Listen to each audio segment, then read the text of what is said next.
ਵਾਹਿਗੁਰੂ ਜੀ ਕਾ ਖਾਲਸਾ ਵਾਹਿਗੁਰੂ ਜੀ ਕੀ ਫਤਿਹ। ਆਗੇ ਸਾਖੀ 97 ਚੱਲੀ। ਸ਼੍ਰੀ ਗੁਰੂ ਮਹਾਰਾਜ ਮਲੇਕੋਟਲੇ ਵਿਖੇ ਉੱਚ ਕੇ ਪੀਰ ਦਾ ਰੂਪ ਸਾਜਿਆ। 1 ਮਹੀਨਾ ਸੁਰਮਈ ਬਾਣਾ ਰਾਖਿਆ। ਲਿਖਾਰੀਆਂ ਨੇ ਨਾਮ ਬਦਲਾ ਦਿੱਤੇ। ਪਹਿਲਾ ਦਇਆ ਸਿੰਘ ਦਾ ਨਾਮ ਦਰ ਰਹੂਲ ਆਲਮ ਰੱਖਿਆ। ਦੂਜਾ ਬਗਤੌਲ ਸਿੰਘ ਦਾ ਨਾਮ ਖੜਕਾਉਲ ਮੁਹੰਮਦ ਰੱਖਿਆ। ਤੀਜਾ ਖੜਕ ਸਿੰਘ का नाम खड़काउल मुहम्मद दीन। शर्म सिंह चोरी वाले हाथ जोड़ बेनती की, जी आपने सबके नाम बदल दिए, पर सानू मुसलमानी दे इलम ते पैगंबरां दी कुछ खबर नहीं है। जे कोई कुछ पुछे तां की दसणगे। गुरु जी वर दिया, हे सिखो, तुहाडे मुख पर सरस्वती आण बैठी है। जो कुछ कोई पूछेगा उसी का तुम उत्तर देवोगे। औरंगे सुलाह करन लई आदमी भेजे। गुरु जी नाल सलाह करन दे वास्ते हे बहाना बना दिया। मुकब्बरां सलाह कीती गोबिंद सिंह हजे जिउंदा है। जिस तरह इसदे बेटे मरवाए सन, इसी तरह इस नाल हुण हत्थ करिए। इन्हां मुकब्बरां विच ब्राह्मण बहुत है जी। इन्हां दुष्टां दिल्ली खबर दी गुरु गोबिंद सिंह मलेकोटले विच है। पातशाह उलमा भेजे, तुसी उनकी पहचान करो। उन्हां आण के मजहब दे मसले पूछे। आकर बोले सलाम अलैकुम, बिना गुरना होती सलाम। जो बहुते मत्थे टेक के जा सलाम करे जा फतेह बुलावे ओह दगेबाज है। शब्द अपराधी दुणा निवै जो हंता मिरगाही। बचन गीता अलह अगम खुदाई बंदे, छोड़े ख्याल दुनिया के तंदे। होई पेखाकू फकीर मुसाफिर, यह दरवेश कपूल तारा। आलमा काजियाँ फकीरा अर्ज कीती, हे पीर वली जी जाद खुदाई मजहब मकान।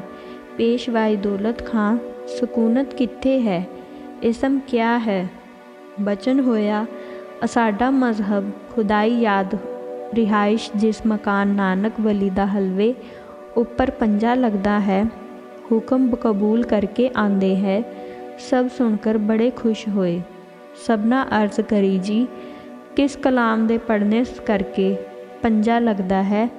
उसनू तुसी जानदे हो जिस विखे एडी करामात ऐश जमाने विच है। बचन कीता, नानक बली दी पेशवाई मुरीद दी जितनी है, सब खुदाई यादगरी विच है। एक जपजी नाम कलाम है, उसके बीच सारी करामात है। ਤਾਂ ਸਾਰੇ ਇਹ ਕਹਿਣ ਲੱਗੇ, ਜੇਕਰ ਹਿੰਦੂਆਂ ਦੇ ਪੀਰ ਦੀ ਐਸੀ ਕਰਾਮਾਤ ਹੈ ਤਾਂ ਕਲਾਮ ਹੈ ਤਾਂ ਛੱਡ ਕੇ ਮੁਸਲਮਾਨ ਕਾਸ ਨੂੰ ਹੁੰਦੇ ਹਨ। ਬਚਨ ਹੁਆ ਦੋਜ਼ਖ ਭਰਨੇ ਕੋ। ਤਾਂ ਇਹ ਸਾਰੇ ਸੁਣ ਕੇ ਹੱਸ ਪਏ। ਪੀਰ ਜੀ ਇਹਨਾਂ ਬੇਈਮਾਨਾਂ ਨਾਲ ਇੰਨੀ ਹੋਣੀ ਚਾਹੀਏ। ऐसे करामात वाले पीर नू छोड़ के बेदीन होते हैं। कहो पीर जी सारे मुल्क तो इक्को मुहम्मदी शर्रा है कि होर कोई तरीका भी है। ता शब्द उचारिया, मनो कुरे मक्का किबरा करे देही। बोलन हार पर गुरु एही, कहुरे मुला बांग निबाज। एक मसीती दसे दरवाज, जितो दरे लख मुहम्मदा लख ब्राह्मणे। बिसन महेश किसे देश सुनंत नहीं करते, किसे देश हलाल भी नहीं खाते। फिर वह काजी उलमा 5 तीमियाँ मंजे दे उपर रोगड़ा नू पा के लै आए। कहा, हे पीर जी ये खांदियाँ पींदियाँ कुछ नहीं, अपने हत्था बावां नू चक पाउंदियां है, वड वड खांदियां है, किते दाग भी नहीं प्रतीत हुंदा। बड़े आश्चर्य की बात है। होर भी जनानियाँ इस प्रकार तड़प तड़प कर मरदियां है। असां ताईं कुछ हाल मालूम नहीं। इन्हां दी कोई प्रकार गुजरती है, ना यह सानू कुछ कहंदियां हन, ना होर किसी तरह समझा सकदियां हन। गुरु जी जपजी साहब दा पाठ करके छिट्टे मारे। सब किसी को दिसन लगा। उन्हां दे हत्थां विच कूड़ियां मोईयां होईयां। उन्हां नू चक मार मार खावन, किसे दे हत्थ अद्धी किसे दे थोड़ी है। बचन हुआ, जद इन्हां नू खा लैणगियां तद इन्हां दी जान निकलेगी। जिहड़े कुड़ियां मारदे हन उन्हां नू इसी प्रकार आप खाणियां पैणगियां। कुड़ी मार दी 7 कुल्लां नरक नू जाउंदियां हन। माँ प्यो ਮਾਸੀ, ਦਾਦੀ, ਨਾਨੀ, ਫੂਫੀ, ਭੈਣ, ਇਹ ਸਾਰੇ ਕਲੇਸ਼ ਨੂੰ ਫੜੇ ਹੀ ਰਹਿਣਗੇ।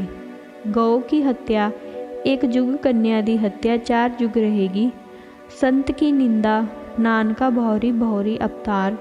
होर किसे जन्म विखे ही उन्हां दे औलाद ना होवेगी। जो विदोष आदमी का घात करेगा उसकी कुल नष्ट होवेगी और तेज प्रताप घट जाएगा। इन्हां नूं जे कोई लड़की देवेगा उसकी कुल भी ना चलेगी। तुसी कुड़ियां दा मारना त्याग देवो। संगत गुरु की होर जट वैश्य शूद्र प्रेमी बैठ परमेश्वर दा भजन करना। हे निरंकार, आज गुरु जी दी गल तुरक दे हत्थों रहे तां बचांगे। देखकर गुरु पीर की करामात कहन लगे, पीर जी खाना खाओ तैयार है। तां गनी खां नब्बी खां आख्या, हे भाई मरीदो पीरो रोज़ेदार है। उन्हां कहा, पीर जी ना खाए पर नाल दे खलीफे नूं तां खवाई दिओ। वचन हुआ, जूठ खानी मना है। तुसी अपना बाटा खाने का लेकर जपजी मंत्र पाढ़कर कर्द भेंट करो और श्री वाहिगुरु कहकर प्रसन्न होकर छक लवो। गुरु ऐसी करामात दिखाई। उसी समय कड़ाह प्रसाद होए गया। मुसले देखकर ऐसी कुदरत को हैरान परेशान हुए और कहन लगे, हे सच्चे साईं, पीर जी कैसी कलाम पड़ी है। वचन होया, बाबे नानक की कलाम पड़ी है। कावल दे कड़ाह प्रसाद दे 5 वाली और आप नूं अजमूदा दिखाया है। सारे दे सारे मुरीद होकर रफू चक्कर होए। सभा के बीच सतगुरु हुक्म दिया, हे खड़काउल मोहम्मद दीन, गुप्त खामोश होकर बंदगी करो। जिस राखे तिस कोई ना मारे, सो मुआ जिस मनो विसारे। दोहरा, श्री सतगुरु इस बिद क्यों काजी साथ विचार। मुसलों के खाड़े मद क्यों कड़ा सुचार। गुरु नानक बाणी सो पढ़ अजमत क्यों दिखलाए। अपने सिंगन के ताए वाहिगुरु फतेह बुलाए। साखी संपूर्ण भई श्री गुरु दीन दयाल। संगत को विद्या कया होए सब खुशहाल। संगत पुन ऐसे कहो सुनो गुरु मुखवाक। अते आनंद सुख सो लयो गए दुख अर पाप। आगे साखी 98 चली। सतगुरु सच्चे पातशाह किरपा सागर जगत उजागर। हिंद धर्म रक्षक गुणन रत्नागर दीन दयाल पंथ के बाली। श्री गुरु गोबिंद सिंह जी महाराज एक समय राय दे कोट उत्तम दीवान लगाया। संगत को दर्शन देकर गिरफ्तार किया। हुक्म हुआ, नाम जपो वंड छको, स्नान हर रोज करो। 4 घड़ी रात रही दीवान के विखे। गुरु जी के हजूर प्रसाद लिए। बिना सिखनी आई, उस पर लाल कपड़ा सी। देखकर गुरु जी बचन किता, लाल कपड़ा लेकर दीवान विच नहीं आना। सिखनी ने कहा, जी आपके वस्त्र काले हैं। गुरु जी बचन किता, साडे तां पुत्तर मर गए हैं, तेरे भी पुत्तर मर गए हैं। इतना बचन दे होण दे समय उसके दोनों पुत्र पूरे हो गए। शब्द साध बचन अटल दादा सतगुरु पूरन पूरक बिदाता। पुनः संगत बेनती लगी करन, महाराज आपके बचन साध पुत्र मर गए हैं। अच्छा गुरु जी, कहा सिख दे चरण धोए के उसके मुख विच चरनामृत पाओ, लड़के जी उठणगे। अगे ऐसा कर्म नहीं करना। फिर संगत ने बेनती करी, जी लड़की की कुड़माई करनी होवे तां पुत्र वाले नाल आप खुद मिलाप करे। जो मन दे संकल्प कहने वाले होण सो कह देवे। सो वो तसल्ली पूरी करे तां कुड़माई करे, ताकि पिछे फिक ना निकले। सच्चे पातशाह कहते हैं, कच्चे कुआरियां दे कदे मूँह नहीं लगीदा। सो इस बात पर कोई संदेह ना करे। झूठा सौदा घ्यो खंड दुध दही और जो चीज़ की ज़रूरत होवे वो आप खरीदण जाते हो। आप जो ज्वारा मोतियां का सौदा है वो लागी हत्थ करते हो। आपनू कुछ खबर नहीं वो की कर आए हैं। आप खुद नेत्री देख के यह साख करो, पर हत्ती बनज स्नेही खेती। कदे ना होवन बत्तियां के तेती। दुंब नाल दोस्ती घोड़े नाल वैर, ਇਹੋ ਸਿੱਖੋ ਪੁੱਠੇ ਪੈਰ। ਮੂਰਖਾਂ ਦੇ ਆਗੂ ਬੋਲ ਤੁਸਾਂ, ਲੋਕ ਪਸ਼ੂਆਂ ਦੇ ਵਪਾਰ ਖੁਦ ਕਰਦੇ ਹੋ। ਧੀਆਂ ਪੁੱਤਰਾਂ ਦਾ ਸਾਕ ਦਲਾਲਾਂ ਹੱਥੀਂ ਕਰਵਾਉਂਦੇ ਹੋ। ਜਿਨ੍ਹਾਂ ਨੂੰ ਤੁਹਾਡੇ ਜੈਸੀ ਲਿਆਕਤ ਨਹੀਂ, ਤੁਸੀਂ ਗੁਲਾਮਾਂ ਤੇ ਕੰਗਾਲਾਂ ਬ੍ਰਾਹਮਣਾਂ ਪਰ ਪ੍ਰਤੀਤ ਰੱਖਦੇ ਹੋ।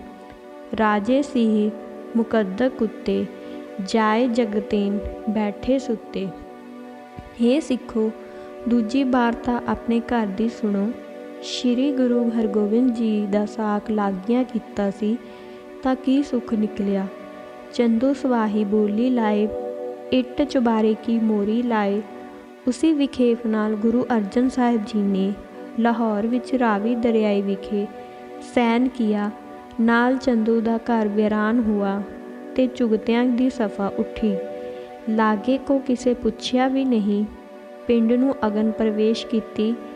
ਕੁਤਬਦੀਨ ਅਰੋੜੀ ਪਰ ਵਿਰਾਜੈ। ਸਿੱਖੋ ਤੁਸਾਂ ਧੀਆਂ ਜਵਾਈਆਂ ਦੇ ਕੱਚੇ ਕੁਆਰੇ ਮਿਲਣ ਦਾ ਅੰਦੇਸ਼ਾ ਨਾ ਕਰੋ। ਕੁੜਮਾਂ ਦੇ ਮਿਲਣੇ ਦਾ ਕੋਈ ਦੋਸ਼ ਨਹੀਂ। ਜਿਸਕੇ ਅੱਗੇ ਚੱਲ ਕੇ ਉਡੀਕਣਾ ਪਵੇ, ਉਸਨੂੰ ਸਾਥ ਲੈ ਜਾਣਾ ਬਹੁਤ ਹੀ ਬਿਹਤਰ ਹੈ। ਜਦ ਧੀ ਦੇ ਵਿਆਹ ਕਰਨ ਦਾ ਸੰਕਲਪ ਹੋਵੇ ਤਦ ਥੋੜ੍ਹੇ ਦਿਨ ਅੱਗੇ ਹੀ ਕੁੜਮਾਈ ਕਰੋ।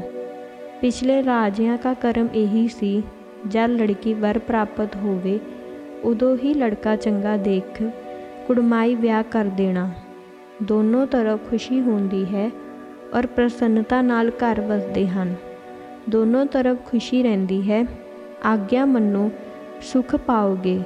ਵੱਡੀ ਧੀ ਘਰ ਵਸੇਗੀ, ਛੋਟੀ ਧੀ ਵਿਆਹੀਏ ਜਾਂ ਮੰਗੀਏ, सुख नहीं निकलता। जब लड़की को अपने शरीर की खबर नहीं, तब तक ब्याह की कर सकता है। चाहिए सरब नू जो काम सोच समझ के किया जाएगा, उसमें सुख निकलेगा, अगे आपकी खुशी। फिर एक सिंह ने बेनती करी, जी श्री गुरु ग्रंथ साहिब जी का मैं पाठ करना सी, मुसले करन नहीं देंदे। जब यह बचन सुना महाराज जी तब कहा कि सबब। उसने कहा, जी मैं काजी पास नौकर सी, काजी दी लड़की मेरे साथ खराब होना चाहती सी, मैं मन्निया नहीं। उसने बाप नू झूठ कह दिया, मेरी इज्जत गवाई है। उसने कहा, जा तू इस नाल निकाह कर लै, नहीं तो मैं तैनू फांसी देवांगा। शब्द कबीर पर नारी को फाटिया मूल न मिटाई खाओ, पर नारी के संग से बाद सुजाख रोग होई जाओ। लख तंत्र पर नारी थी रोगी हो जाते हैं, लख दारू से घाव नहीं मिटदा, बहुते देखे हैं दुखी होकर मर गए हैं। कबीर कामी जूनी पाए, पर नारी पैनी छुरी मत को लावो अंग। रावण के 10 सिर गए, पर नारी के संग। मैं इस वार्ता नू सुन के लगा बेनती करने, आप महाराज का पाठ सुखना सुखी सी, ਤਾਂ ਉਸ ਕਾਜ਼ੀ ਨੇ आपकी कृपा नाल मैनू बंदीगाने से छोड़ दिता और मेरे ताई लगा समझाउण। मैं चुप कर रहा और उसने यह बात समझी कि इसने मेरा वचन मान लिया है। मैं सुचेते जंगल के बहाने चला आया और पहरे मेरे साथ आए। मैंने आपका ध्यान किया, उन्ना तो मैं पकड़िया ना गया, उड़क हार के मुड़ गए। मैं आपका आन दर्शन किया है, आप कृपा करो तो सुखना थी छुट जावा। श्री गुरु ग्रंथ साहिब जी का पाठ हुआ ते अरदासिया अरदास की, यही इस जीव का कल्याण करता है। सारे जहान दी मुकत भुगती इसी के बीच है।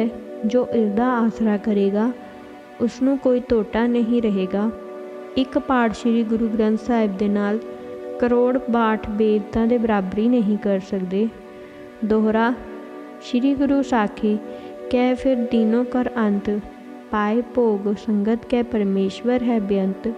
साखी संपूर्ण करी श्री गुरु पंथ कृपाल, वाहिगुरु जी की फतेह कै संगत पाई निहाल। वाहिगुरु जी का खालसा, वाहिगुरु जी की फतेह।